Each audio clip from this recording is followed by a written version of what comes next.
What's up, YouTube? Hope you guys been out there building shit, believing your own God-given hands, taking on projects, building, fixing, creating, just accomplishing things with these, and building up your self-esteem and your self-worth by the end of the day. Some people say if you want to make your IDI faster, you got a 12-valve Cummins swapper. Well, I'm going to tell you something. Even this 12-valve powered IDI hauler, she needs some love once in a while. Today, we're going to be talking about my 96 Freightliner FL70 rollback tow truck. She's losing some power. I've got her to the floor, guys.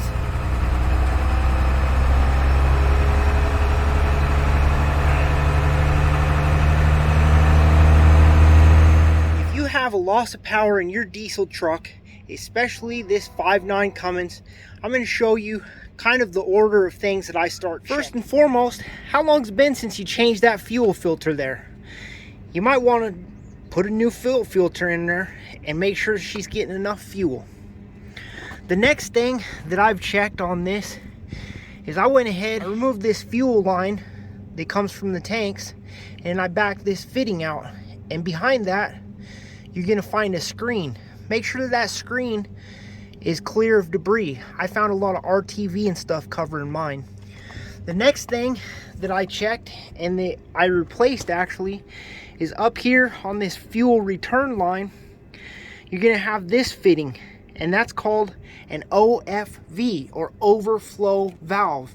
Is what that does is releases pressure from your injection pump and sends the fuel back to your tank when it gets too much pressure. It's kind of a little spring-loaded valve in there that releases the pressure. I'm still losing power. And so the next thing that I'm going to replace on my truck is the fuel pump down here. And so right now I'm removing it.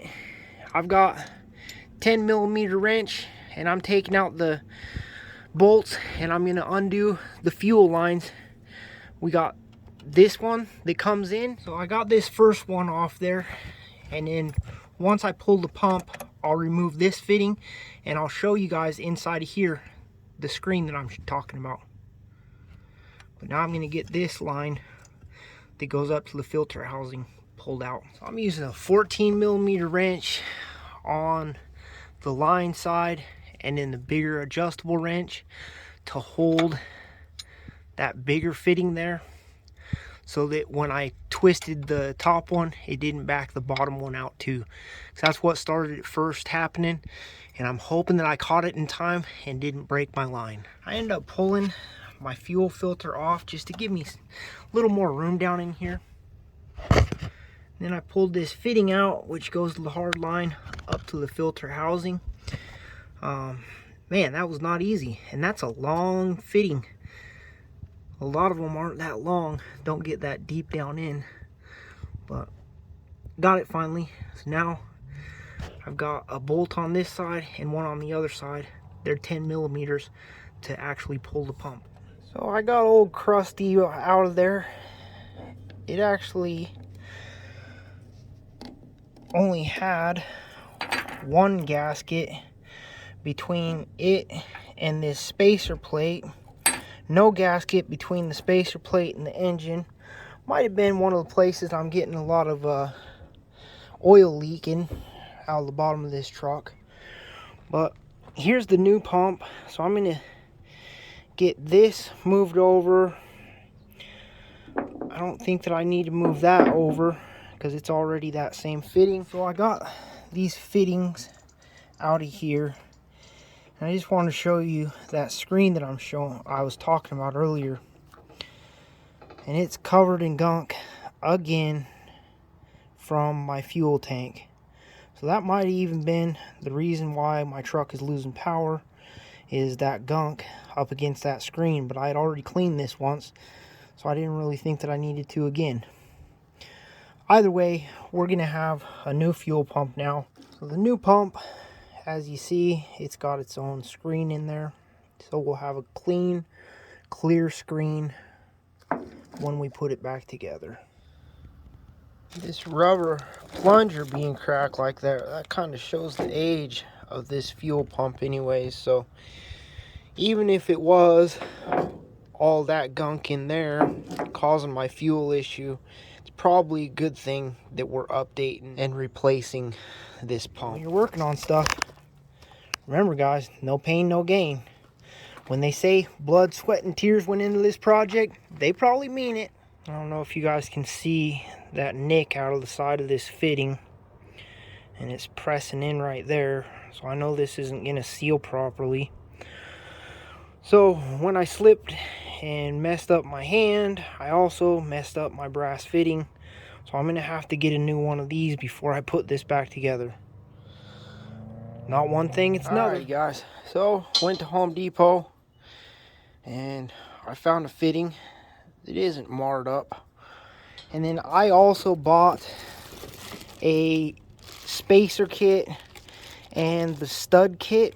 I guess I don't need the spacer because there was already one in my truck, and this is a fuel heater delete spacer, but that's all right because I did want the stud kit, and so not a big deal to me. I'm just gonna go ahead and get it back together now. And the nuts that go onto these studs are 15 millimeter.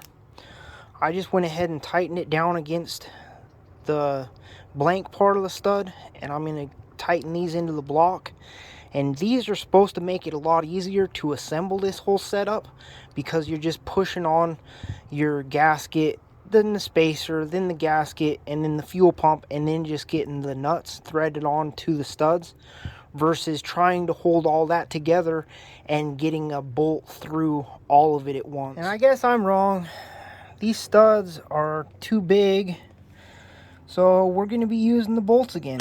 Thank you, Amazon. What an absolute pain. You got to get that little fuel lift pump situated up in there into the block. Don't start your bolts yet. Get your lines connected. Get them started, and not all the way tight though. Now you got to wiggle and get that lift pump with the gasket and the spacer and the other gasket all just lined up perfect. Get your bolts started, get them tightened up, then tighten your lines, and oh man. But I finally got it.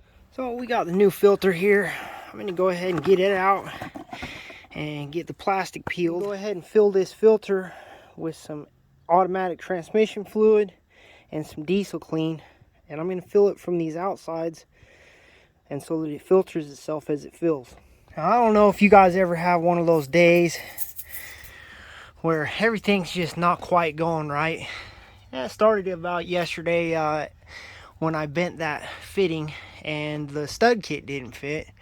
But now I can't even find the key, the only key that I've got to my tow truck. So off to the universal set it is. I'm not going to show you guys how to do this, but I'll get her started. Alrighty, so we got it clicked over. Let's go ahead and start it. Come on. She got air in the system, and I'm holding the phone so I can't hit the gas pedal at the same time. Alrighty, wife decided to help out now. Kind of a rare occurrence. She's gonna get the pedal and I'll give it a start. Pretty much just floor it.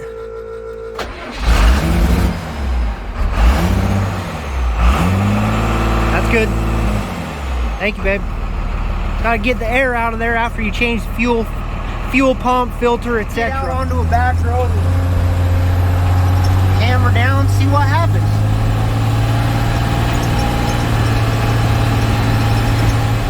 Definitely way more responsive.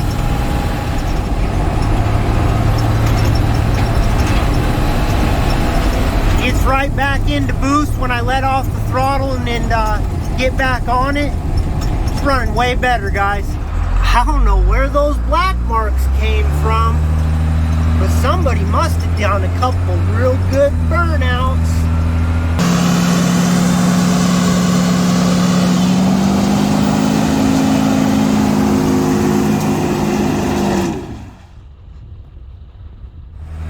Out for a test drive. Let's try a hill out. Ooh, RPMs are coming up nice.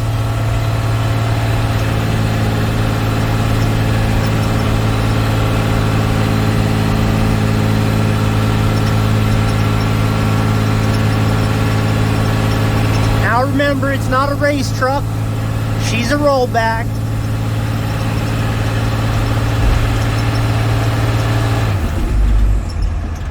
But that pulled that hill pretty good. Heard the RPMs come up. Transmission didn't shift too early. I probably could have manually dropped it down a gear and kept the RPMs up a little more if I wanted to. But again, it's not a race truck.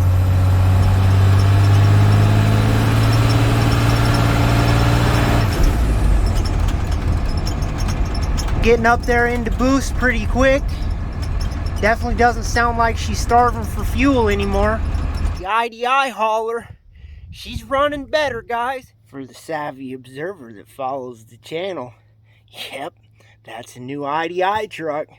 I'll be introducing it sometime in the future. If you learned something from this video, me diagnosing a low fuel, low power issue with this 12 valve Cummins, hit that thumbs up.